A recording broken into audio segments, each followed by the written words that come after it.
Hey, I'm Travis. And I'm Adele, and our channel is all about helping couples in all seasons of marriage. We hope you enjoy our channel and follow along this journey. Hey, and welcome back, friends. Adele and I were just talking about how probably one of the hardest things we've ever dealt with in our marriage is how to communicate with each other. And going through marriage ministry, we have seen statistics and we've seen studies that communication really is the key to marriages staying together or not staying together. Just being able to communicate about circumstances. And just having a great marriage in general. Yeah, it is. And so today we're coming up with three steps or three things that you can apply in your marriage that will help you be a better communicator. Yes. We've realized that there's always a gap in communication. And it's always about trying to close that gap and actually communicate, because a lot of times we're reading body language, we're assuming, we are predicting in our minds, thinking, well, I know what you meant by that. Yes. Or I know why you said that to me. Yes. But I don't actually ask. I just assume. Yeah, you don't really know. So there's a huge gap in communication, and we did not know how to communicate. And so 12 years of our marriage, it was such a struggle for us. I would say something, you would take it the wrong way. You'd say something back, I would take it the wrong way. And it was just so ineffective, and it led to disconnection and drift and isolation inside of our marriage. I just didn't get you. I didn't get you. Yeah, it was so hard for me to understand you or why you did the things you did or said the things you did. And I think you can relate to what Adele was saying, this whole thing where I just assumed what you were thinking and what you were saying. Mm-hmm. And that was very difficult for me. I'll tell you, one of the reasons I feel like I assumed that is some of the things, your opinions, I really had a hard time with. Mm-hmm. I didn't understand your opinions, and I didn't agree necessarily with your opinions. Oh, you made it known. But I had my own, and I would project onto you what I feel like you should be feeling or the way you should be thinking. Mm-hmm. Yeah, and that's where all the arguments happen. They do. A miscommunication or a misunderstanding, or it's offensive, and now I have to defend. Yeah, so. And that really leads us into number one. The number one thing we want to talk about is the 6 levels of communication, just really knowing that there are 6 levels of communication. Yeah, and we don't have the time to go into all 6 today. I wish we did. I wish we did, but what we want you to know is that the top 3 levels are a head-to-head conversation. Yeah. It's very shallow. The bottom 3 levels are heart-to-heart conversation. And what we didn't realize was, first of all, we weren't even accessing the bottom 3. No. 12 years of our marriage. 12 years of marriage. Blew my mind. 40-something years of my life. Yeah. I didn't access the bottom 3. Right. And that is the majority of marriages and individuals don't access the bottom 3. So the other thing is, in order for me to have a heart conversation with you, there needs to be emotional safety. And that's also something we would love to share all that we know about emotional safety, because it is the key to a great communication and a great marriage. And so if you want to know more about that, I'll put a QR code here we have a single course that's all about emotional safety and how you can create that space in your home. So you can just scan that and it'll take you right to it. But the emotional safety part is vital if I'm going to be sharing from my heart. Yeah. And most of the time we are unsafe to share with. Like, I was not a safe spouse for him to share heart level things that were going on in his life. And it's difficult to do when your walls are up, those imaginary walls of, I assume you're going to hurt me, so I've got these walls up to prevent you from ever getting in close to me. Yeah. And it is difficult for me to provide emotional safety whenever I am doing that or being that way. I love what you said about you assumed that I was out to hurt you. Mm. And that is so true. And I just want you to look at yourself. Do you see your spouse as they are out to get you or hurt you or make your life miserable somehow? I knew you were. Like, what? It makes no sense to me to say it right now. I felt the same way about you. I felt like you were so against me. Yes. And being happy. And I kind of was in a way because I felt like you were so against me. Right. Which is the biggest lie to Yes. begin with. That neither one was out to really get each other. Yeah, and it's not that I was out to get you. I was out to be obstinate or like resistant towards you, or not kind. Yeah. Because of what I assumed you were thinking and feeling about me. Right. Yeah, which is the gap in communication. So the first one is recognizing that there are 6 levels of communication and that the bottom 3 levels need heart level safety, which is emotional safety. Yeah. Yeah, and then number 2 is curiosity versus judgment. I'll tell you that the way that I mostly would hear you speak to me and other people is through judgment. You know, there is a way that I choose to listen, and I like to use this as an analogy, that I have, when she's saying something to me, there's what she's saying, and then there's what I actually hear. And sometimes I have this judgment that I feel, and when she's saying it, it goes into this cup full with judgment, this thought process I have with judgment. And when I respond back out to you, it's not a response to what you say. It's a response to what you say mixed in with all my judgment. And that's what usually sets you off. Mm-hmm. And we need to get that curiosity. Curiosity, that's really like, you know what? I'm going to take my judgment. I'm going to set it to the side. I know that you're on my team. I know that you're my wife. I know that you're precious to me. You're valuable to me. And what you're going to say is important to me. And I'm curious, what is it that you're going to say so that I can actually hear you and hear what you're actually saying from your heart? And then being curious, how did you come up with that? What are some steps that you're going to take through that? Curiosity is how and what, and being really curious about what it is she's saying. Judgment would be like, why did you say that to me? Right. Yeah, it would be, why did you say that to me? Why did you say it like that? And if you're going to use curiosity, it would be, hey, can you explain what you meant by that when you said that? And so it's two different approaches. And I have just a quick story to show an example of this, and this just happened 2 days ago. And if you think we have a perfect marriage, we don't. No, we don't. We still have conflict. We still have arguments. We just have the tools to work through them, and we practice those tools. And so we're able to work through all the conflict and have more intimacy on the other side. That's why you see this kind of relationship. And so, when we took our Christmas tree down, the timer was still in the wall for the lights to come on and off. And I put a lamp in that area, and I was like, well, perfect. I'll just plug the lamp in and it'll come on and off throughout the day, and I won't have to turn it on when it's getting dark. Well, the next day he approaches me and he said something around, I don't even remember. What did you say?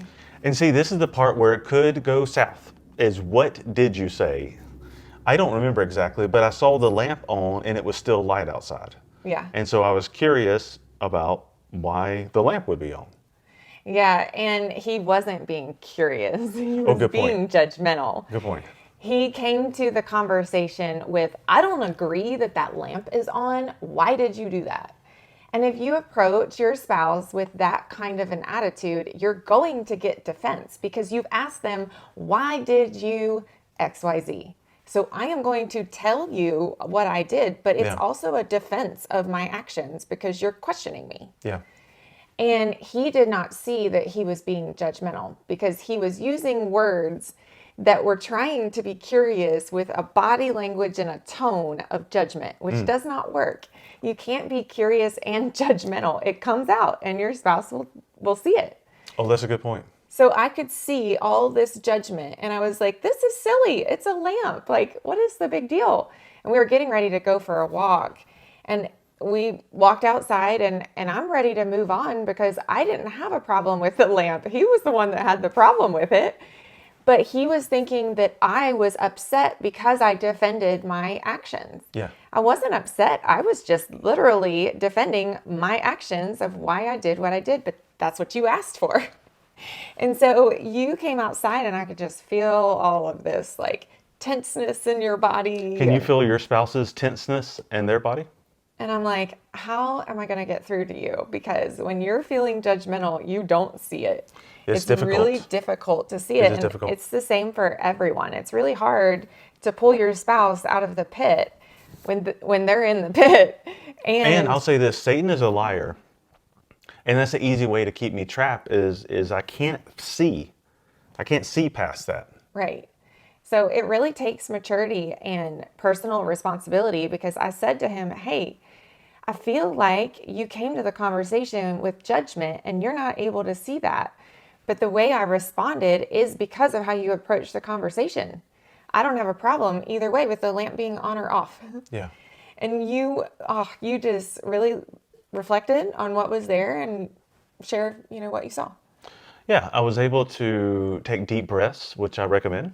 And I was praying to God and saying, hey, give me insight that I cannot see.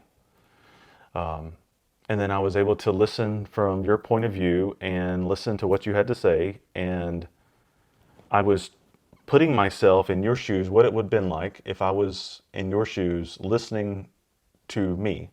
And I was able to see the judgment, and I was able to, it took me a while. I had to be very present and aware, but I was able to see that I wasn't my best self and that I did have judgment there. Yeah. Yeah, and the more curiosity that you bring to the conversation, if I have a problem with the lamp, I'm going to come to the conversation with, hey, can you share with me your thoughts on the lamp over there? And just open up conversation. But the hardest part is not coming to it with someone is right or wrong, because that is judgment. Yeah. If you come to the conversation with there's nothing wrong with it being on, I just think there's a better way that we can work this out. Yeah. He does not like to waste electricity. I don't. Or anything.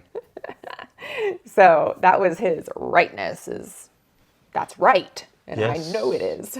Yes. Sometimes I'd rather be right than loving. Yeah. Yeah. So then point number 3, there is always a speaker and a listener. Whoa. If Really? I have the microphone. No, let me talk about this one. Hey, I'm still talking. Oh, let me talk about this. No, I'm talking right now. No, Actually, grab it.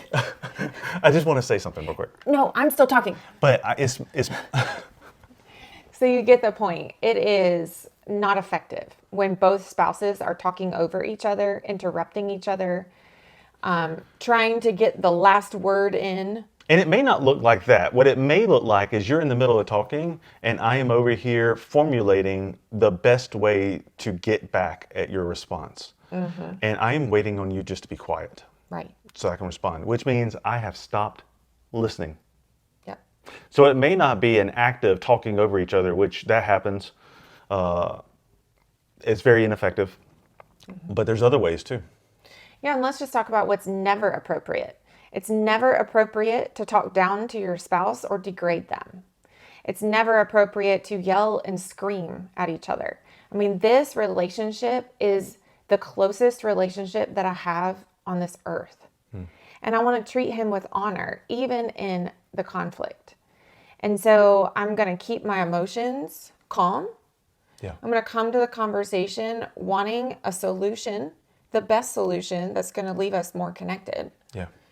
And if you're yelling and screaming and interrupting and degrading and being sarcastic, it is so ineffective and so destructive to your spouse's heart. Yeah. And that's what we deal with in intensives when the heart has been injured so much from words from our spouse. And it takes a lot of intentional healing to come back from that. Yeah. So under no circumstances is any of that appropriate. Yeah, let's talk about that, because there's going to be an opportunity for you to still mess up. You're probably still going to say and do things that you're going to regret. I am still going to say and do things I'm going to regret in my marriage with you. There's an importance that when we do that, clean it up immediately, be personally responsible, and say, hey, you know what, when I said that thing, when I did that thing, when I degraded you and said those horrible words, that was wrong of me. That was wrong. I am really sorry. Yeah. That goes a long way. And be intentional about that, because you did that. Clean that up. and going back to what we're talking about with speaker and listener, is there's always a speaker and there's always a listener. And you speak for however long you need to get it out, but it needs to be short and concise because the listener has a job to do. I need to listen to what you're saying. Yes, and ladies, listen to me. It's easy to do this number because it's all connected. What you just said is connected to like 20 different things. Yeah, right. And if I bring all 20 of those into this conversation, he is like, huh? I'm lost. I am so lost. I have no clue idea what you're talking even about. talking about. What did I do wrong? And I'm like left with, how did you not get that? I told you all of it. Yeah, but you told me about the dog bowl in the back. This is real. This is real. And This how happens. the garden hose wasn't working properly. I But don't it know has what you to mean. do with feeling like you're not taking care of me. Wow. Yeah, see, Yeah. there's a speaker and a listener, and the speaker's job is to speak effectively so that the Concisely. listener can listen. That's important. Yes. That's really important. And it's important for me as a listener to really listen to what you're going to say because I need to repeat back. Hey, what I hear you saying is you felt unimportant when I did that. Yeah, Is that what you're saying? that is. If I'm not listening, I'm not going to catch that she felt unimportant. And that's really what's important in the conversation. Right. And then you're done speaking. I have the microphone and I get the opportunity and you become the listener. And then your job is to listen to what I'm going to say. And it goes back and forth and back and forth. And that is effective communication. Yes. Effective. Yes. And it feels weird. Like when we first started doing it, it felt so unnatural. It felt like a rehearsed conversation in the way that it was going. But I am telling you, it works. We have been practicing this style of communication specifically around conflict, but around pretty much all things.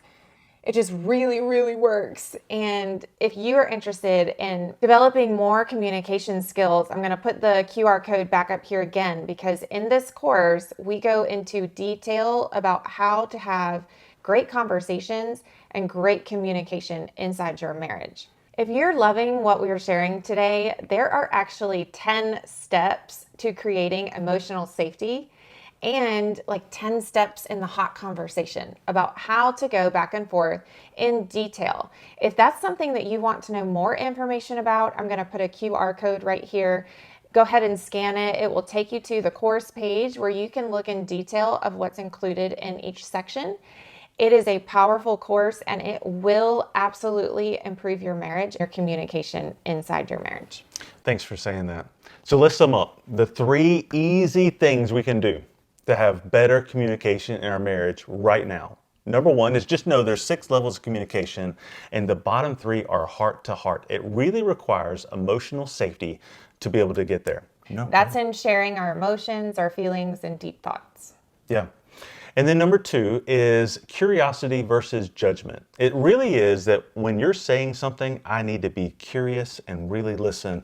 What is it you're actually saying? And can I understand that? And I need to remove judgment out of the way. And number 3 is there's a speaker and a listener.